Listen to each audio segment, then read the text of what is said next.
अस्सलाम वालेकुम students, hope you all are fine. Students, आज हम bio class 11 chapter number 13 topic number 2 DNA as hereditary material पढ़ेंगे। So let's start.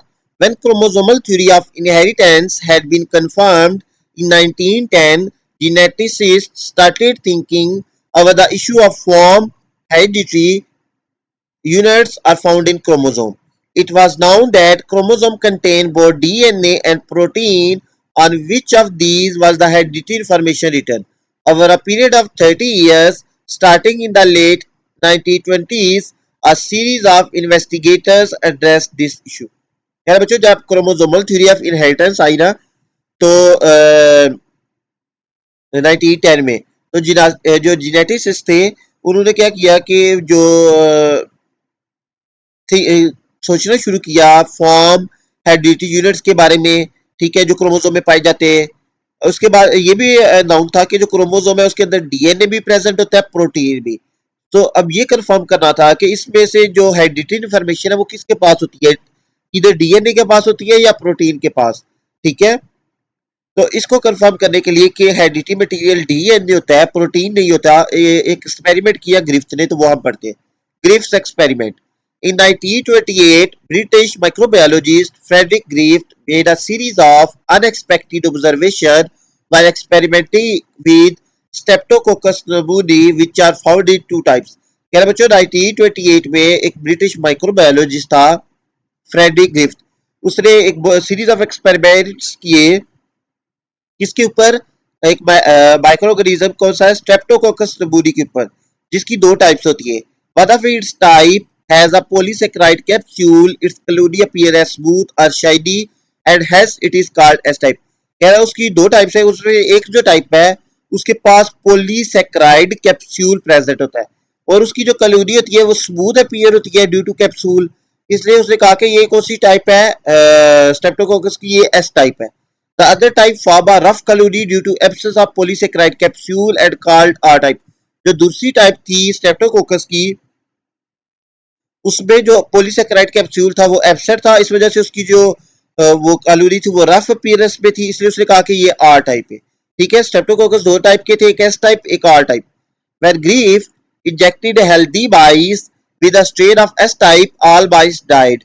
But when he injected similar mice with a strain of R type, the mice showed no ill effect. कह रहे बच्चों, ग्रिफ्ट ने किया क्या कि सबसे पहले माइस को जब एक इंजेक्ट करवाया एस टाइप स्ट्रेप्टोकोकस से, ठीक है, तो जितने भी माइस थे वो डाइड कर गए, ठीक है, मर गए। लेकिन जब उसने इंजेक्ट किया माइस को आर टाइप स्ट्रेप्टोकोकस बुद्धि उनको लगाया, तो जो माइस है उनके ऊपर कोई इफेक्ट शो नहीं हुआ, यानी ठीक है, इलनेस शो नहीं की। On basis of these observations, Griffith made a hypothesis that virulent effect of S type might be associated with polysaccharide capsule as the R type that later capsule appeared non-virulent. कह रहा है कि इन observations की base के ऊपर gift ने एक hypothesis दी कि जो एस टाइप का जो वायरुलेंट इफेक्ट था, ठीक है, यानी जो डिजीज काजिंग इफेक्ट था, वो मे भी जो कैप्सूल है उसके साथ एसोसिएटेड हो, उसके साथ लिंक हो, क्योंकि जो आर टाइप है उसमें कैप्सूल नहीं था, इस वजह से वो नॉन वायरुलेंट थी। ठीक है, as a control experiment Griffith injected heat killed S type into another group of mice to see if the polysaccharide capsule itself had a virulent effect. The mice remained perfectly healthy. यानी बच्चों, control के तौर पे ग्रिफ्ट ने क्या किया कि जो एस टाइप थे ना, जो कि वायरुलेंट थे, उनको हीट किल किया, ठीक है, उनको हीट किल्ड कर दिया और उसको इंजेक्ट कर दिया माइस के अंदर। फिर देखा कि जो माइस है वो हेल्दी थे, ठीक है, यानी उसको डिजीज काज दी हुई।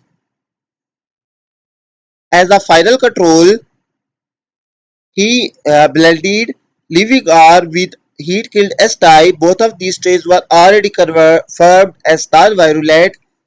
When he injected this mixture into healthy mice, unexpectedly the injected mice developed disease symptoms and many of them died. कह रहे बच्चों, फाइनल कंट्रोल के तौर पे उसने क्या किया, मिक्स किया आर टाइप वालों को हीट किल्ड एस टाइप वालों से। ठीक है, देखिए बच्चों, जो आर टाइप थे वो भी दायद वायरुलेट थे यानी डिजीज काज नहीं करते थे। इस तरह जो हीट किल्ड एस टाइप थे वो भी नॉन वायरुलेट थे। जब उसने दोनों को मिक्स किया और उसको इंजेक्ट किया बाइस के अंदर, तो होना तो ये चाहिए था कि बाइस सर्वाइव करे, लेकिन अनएक्सपेक्टेडली क्या हुआ कि जो बाइस थे उनके अंदर डिजीज सिम्टम्स शो हुए और काफी ज्यादा उनमें से डाइट कर गए। A blood of dead mice was found to contain large number of living S-type, which had surface protein characteristics of living or stain. खैर बच्चों, जब डेड माइस का ब्लड देखा गया तो उनके अंदर लाल number of living S type थे, ठीक है। On the basis of these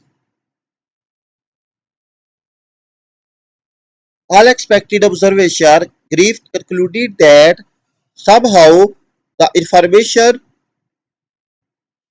specifying the polysaccharide capsule and virulence had passed from heat-killed bacteria to the living R-type in the control mixture, transforming them into living S-type virulent bacteria that kill the mice. कह रहा बच्चों, observation की base पे Griffith ने conclude किया कि जो वो इंफॉर्मेशन जो पॉलीसेकेराइड कैप्सूल को स्पेसिफाई करती है और वायरल एस को, वो पास हो गया है हीट किल्ड एस टाइप से लिविंग आर टाइप पे, और इससे वो क्या हो गए, वो एस टाइप वायरुलेंट बैक्टीरिया मिल गए, ठीक है, जिन्होंने बाइस को किल किया है।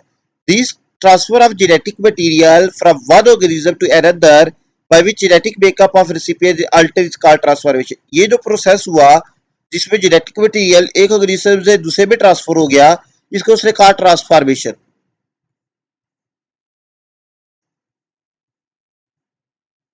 Next is Hershey and Chase experiment. अच्छा बच्चों, जो ग्रिफ्स एक्सपेरिमेंट था ना, इसने कंफर्म किया था कि ट्रांसफॉर्मेशन का जो प्रिंसिपल है वो होता है बैक्टीरिया माइक्रोऑर्गेनिज्म के अंदर। नेक्स्ट है हमारे पास Hershey and Chase experiment. Soon after every result, another very convincing experiment at bacteriophages was performed by Alfred Hershey and Martha Chase in 1952। कह रहा बच्चों, एवरेज के रिजल्ट के बाद एक और कन्विंसिंग एक्सपेरिमेंट हुआ बैक्टीरियोफेजिस के ऊपर। बैक्टीरियोफेजिस बच्चों वो वायरसेस होते हैं जो बैक्टीरिया पे अटैक करते हैं, ठीक है। फेज कहते हैं वायरस को, एंड बैक्टीरिया फॉर बैक्टीरियम, तो viruses which attack bacteria are called bacteriophages. अच्छा, एक और कन्विक्सिंग एक्सपेरिमेंट हुआ बैक्टीरियोफेजिस के ऊपर, और वो किसने किया, अल्फ्रेड हर्शे और मार्था चेज ने 1952 में। इस एक्सपेरिमेंट में उन्होंने किया क्या, bacteriophages are viruses which attack on bacteria, their body consist of DNA and protein. During infection they multiply in host and their many copies are burst within 20 to 25 minutes. कह रहा बच्चों, infection के दौरान ये host के अंदर जाके multiply होते हैं और विद इन 20 to 25 मिनट्स की बहुत सारी कॉपीज बन जाती है। It was not doubt till 1952 that either DNA or protein which possess hereditary information of bacteriophage। क्या बच्चों, 1952 तक ये कंफर्म नहीं था कि डीएनए या प्रोटीन किसके पास हेरिडिटरी इंफॉर्मेशन होती है बैक्टीरियोफेज की। Even scientists were not sure that during infection the whole viral particle enter host body or all its DNA or protein get entry। और साइंटिस्ट भी ये श्योर नहीं थे कि जब इन्फेक्शन होता है, जब ये बैक्टीरियोफेजिस जाके बैक्टीरिया में इन्फेक्शन काज करते हैं, तो ये पूरा वायरस है वो होस्ट के अंदर चला जाता है बैक्टीरिया के अंदर, या सिर्फ उसका डीएनए या प्रोटीन जाती है। In 1952 Hershey and chase set out experiment for this purpose. 1952 में हर्शी और चेज ने एक्सपेरिमेंट किया इस मकसद के लिए, ठीक है।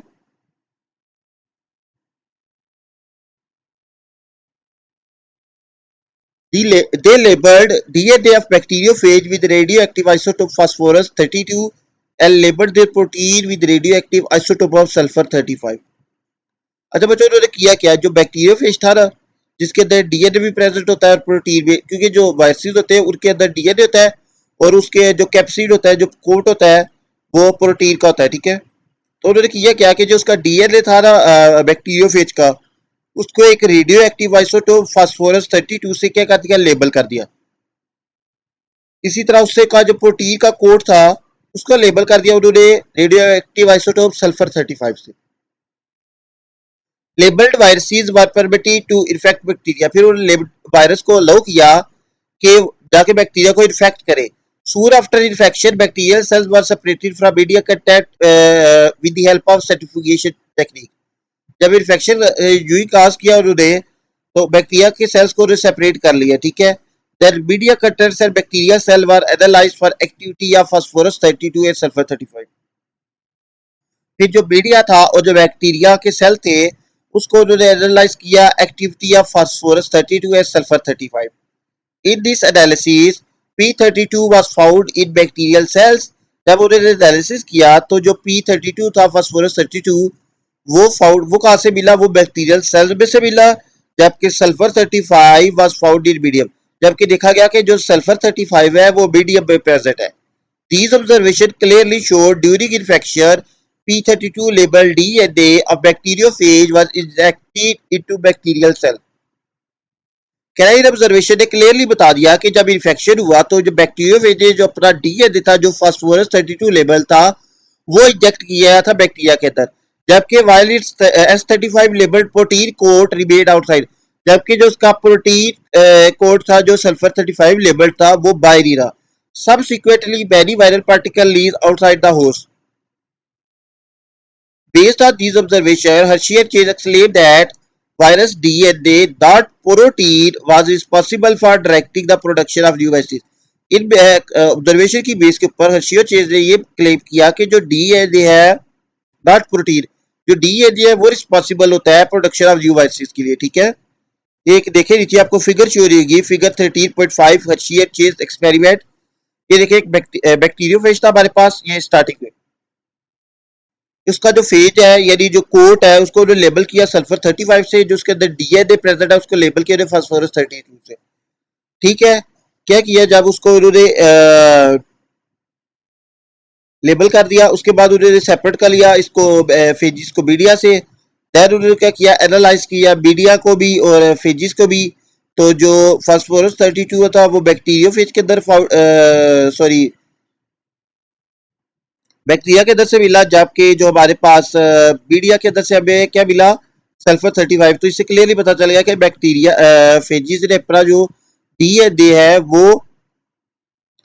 बेचारा होस्ट के अंदर, जबकि जो उनका हेड है प्रोटीन कोड वो बाहर ही रहता है, ठीक है.